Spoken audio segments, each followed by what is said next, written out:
మరి నంద్యాల పట్టణంలో స్వాతంత్ర సమరయోధులు, ఆర్యవైశ్య ప్రముఖులు, అదేవిధంగా ఇక్కడ నంద్యాల మార్కెట్ యార్డ్ చైర్మన్, అదేవిధంగా మున్సిపల్ పట్టణ కౌన్సిలర్గా కూడా పనిచేసినటువంటి వీరయ్య గారి సొంత పొల స్థలాన్ని ఇక్కడ ఉన్నటువంటి పప్పతి వేనైనటువంటి ఒక బిల్డర్ మరి దొంగ డాక్యుమెంట్లను సృష్టించి మరి ఏమాత్రము పొంతలేనటువంటి డాక్యుమెంట్లతో దౌర్జన్యంగా ఆ స్థలాన్ని ఆక్రమించి ఈరోజు 5 అంతస్తుల భవనాన్ని ఆక్రమించాడంటే ఈరోజు ఇంత సిగ్గు చేయనటువంటి విషయం మరొకటి లేదు.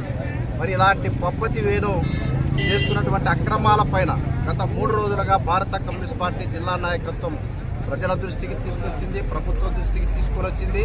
ఈ అంశం పైన తాను చేసిన పనిని ఏమాత్రం అంగీకరించకుండా పైగా భారత కమ్యూనిస్ట్ పార్టీ నాయకులు మరి వారిపైన ఆర్థికంగా మమ్మల్ని డొనేషన్లు డిమాండ్ చేశారని చెప్పడం అనేది మరింత దారుణమైంది.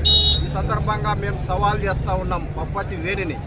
ఈరోజు నిజంగా కమ్యూనిస్టు పార్టీ తరఫున మా నాయకులు ఎవరైనా అలాంటి డబ్బు తీసుకున్నట్టే సాక్ష్యాధారాలతో మీరు ముందు పెట్టని చెప్పి కోరుతా ఉన్నాం.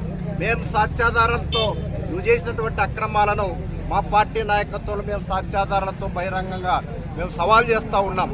దీనికి నిజంగా నువ్వు సవాల్ చేస్తావు, నీ సవాల్ని స్వీకరించి నీ నిజాయితీని నిరూపించుకోవాలని చెప్పేసి ఈ సందర్భంగా సిపిఎం డిమాండ్ చేస్తూ ఉన్నాం.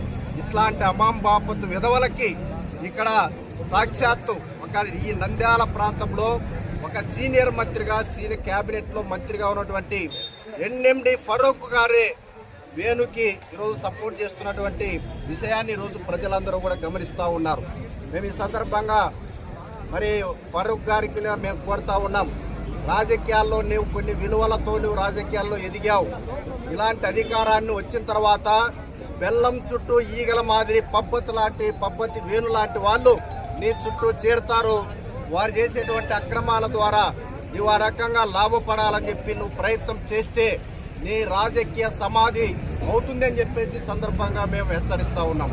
అందుకే మేము ఈ సందర్భంగా మేము కోరుతా ఉన్నాం, పబ్బతి వేణు 5 అంతస్తుల భవనాన్ని కట్టి దాన్ని వెంచర్లుగా తయారు చేసి 30 కోట్ల రూపాయలు ఇప్పటికే వసూలు చేసింది కాక నలుగురికి మరింత డాక్యుమెంట్ల ద్వారా దాన్ని దారదత్తం చేయడానికి ప్రయత్నం చేస్తూ ఉన్నారు. ఇక్కడ సాక్ష్య జిల్లా కేంద్రం ఉంది. జిల్లా కలెక్టర్ గారు తక్షణమే ఎవరైతే పబ్బతి వేణికి సహకరించినటువంటి మున్సిపల్ అధికారులను కూడా తక్షణమే వారు సస్పెండ్ చేసి వారి దీనిపైన న్యాయ విచారణ జరిపించాలి. జిల్లా కలెక్టర్గా పని చేయకపోతే కొన్ని రోజులు సమయం ఇచ్చిన తర్వాత దీన్ని ఉన్నత స్థాయిలో ఈ రాష్ట్ర ముఖ్యమంత్రి దృష్టికి, రాష్ట్ర